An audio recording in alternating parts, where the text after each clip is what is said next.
Welcome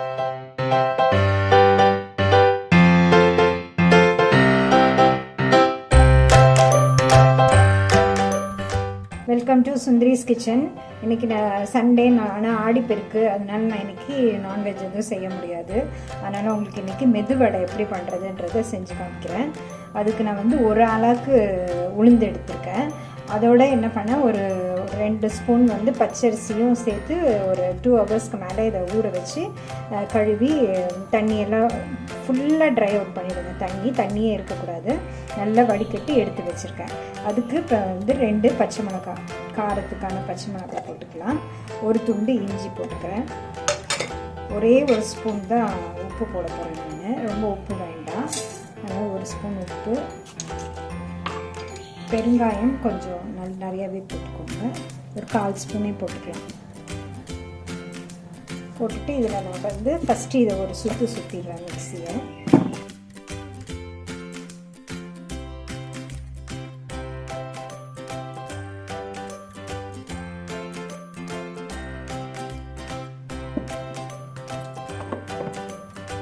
இப்போ பார்த்திங்கன்னா நம்ம இஞ்சியும் பச்சை மிளகாவும் ஒரு நல்லா சுற்றிக்கணும். ஏன்னா இஞ்சியோடு சேர்த்து நம்ம உளுந்து போட்டால் சரியாக அரைப்படாது. அதனால் நான் ஃபஸ்ட்டு ஒரு சுற்றிட்டேன். இப்போ நம்ம உளுந்து போட்டுக்கலாம். பாதி உளுந்து ஆட் பண்ணிக்கோங்க ஃபஸ்ட்டு.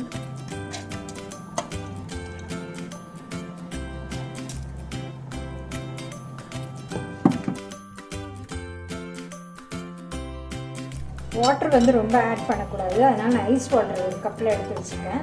சும்மா ஒரு 2 ஸ்பூன் ஃபஸ்ட்டு ஆட் பண்ணிக்கோங்க. 2 ஸ்பூன் ஆட் பண்ணிவிட்டு ஒரு சுற்றிக்கலாம். இப்போ நம்ம மாவு நல்லா அரைப்பட்டுருச்சு. நான் அதை வந்து வேறு ஒரு வெசலுக்கு ட்ரான்ஸ்ஃபர் பண்ணிக்கிறேன். பண்ணிவிட்டு இப்போ பேலன்ஸ் இருக்க உளுந்தையும் போட்டு இதே மாதிரி ப்ராசஸில் அரைச்சிக்கோங்க. வாட்டர் ரொம்ப ஆட் பண்ண வேண்டாம். இதில் நம்ம எதுக்கு அரிசி போடுறோம்னாக்கா நல்ல வடை வந்து கிறிஸ்பியாக வரணுன்றதுக்காக தான் அரிசி போட்டிருக்கோம்.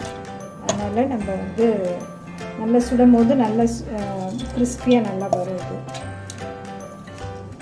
இப்போ நான் மாவு வந்து நல்லா அரைச்சிட்டு வந்துட்டேன். இதுக்கு வந்து நான் ஒரு பெரிய வெங்காயத்தை வந்து ரொம்ப பொடியாக கட் பண்ணியிருக்கேன். அதை வந்து இதில் சேர்த்துக்கலாம். நல்லா கையாலேயே நல்லா மசிச்சுட்டு போட்டுக்கோங்க. இப்படி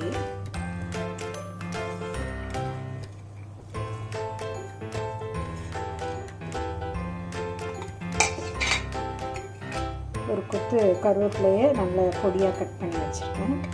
அதே மாதிரி ஒரு கொத்தமல்லியும் பொடியாக கட் பண்ணி வச்சுருக்கேன். போட்டு இதை நல்லா கையாலையும் நல்லா பிசைஞ்சு விட்டுக்கோங்க. சைடில் நான் வந்து ஆயிலையும் சூடு பண்ண போட்டுட்டேன். நம்ம இதை நல்லா பிசைஞ்சிட்டோம்னா அடுத்தது நம்ம வடையாக தட்டி எடுத்துட வேண்டியது. ரொம்ப சிம்பிள் தாங்க, பெரிய இது இல்லை. ஆனால் உளுந்து வடை ரொம்ப உடம்புக்கு நல்லது. பொம்பளை பசங்களுக்கு நிறையா கொடுக்கலாம். உளுந்தே பொம்பளை பசங்களுக்கு ரொம்ப நல்லது. அதனால் உளுந்து வடையெல்லாம் வாரத்துக்கு ஒரு தடவை செஞ்சு கொடுக்கலாம் நம்ம ஸ்நாக்ஸு. இது மாதிரி ஒரு வாழை இலை எடுத்துக்கிட்டு இதில் சின்ன ஒரு பால் எடுத்து வச்சு இது மாதிரி தட்டிக்கோங்க. நடுவில் ஒரு ஹோல்ஸ் போட்டுக்கோங்க. போட்டுட்டு இப்படி எடுத்திங்கனாலே ஈஸியாக வந்துடும். இல்லை பால் கவரில் தட்டுறதுனால தட்டலாம்.